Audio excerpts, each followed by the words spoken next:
kino mīļiem, īpašā atmosfērā radot neaizmirstums piedzīvojumus. Šī ideja radās, jo trūkst oriģināls nakšņošanas vietas, nav vietas, ko radīt un izjust jaunas emocijas, nav iespēja paslēpties no reālās pasaules, tāpēc mēs piedāvājam un ierīkojam kino istabas viesnīcām, viesu namiem, un mums radās arī tāda ideja, ka mēs varētu sadarboties ar bērnu slimnīcām.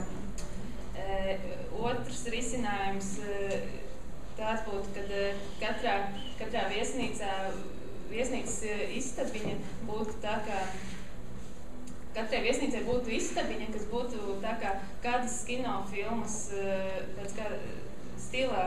Piemēram, tur Spidermana istaba, kur cilvēks gurnējas gultā, bet, piemēram, tur zirnekļu tīklā tādā lielā un tā.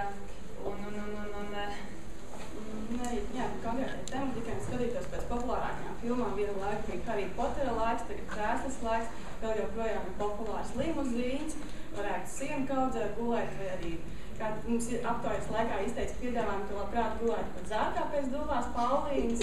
Un tā kā šīs telpas, un līdz ar to būtu šīs dažādās emocijas varētu izjust un iesties šo cilvēku tēlos un izdzīvot šo dzīvi. Un līdz ar to arī būtu tematiskās ballītes, varētu gan taisīt vai pašam limuzīnam vai sprīdītam vai kādai filmai veltītu, gan pēc kinoterapijas vakaru, gan arī kādas lomu spēles vai etības veidot, vai arī tās pašas istabas būtu tādā interesantā veidā, kaut kā filmu sprīdīs, izēt tā kā cauri labirintam, meklējot savu laimes zemi, ja vieta, kas konkrētajā gadījumā būtu šī gultas vieta, un tā varētu būt laimīgs, tas būtu dažādas atrakcijas.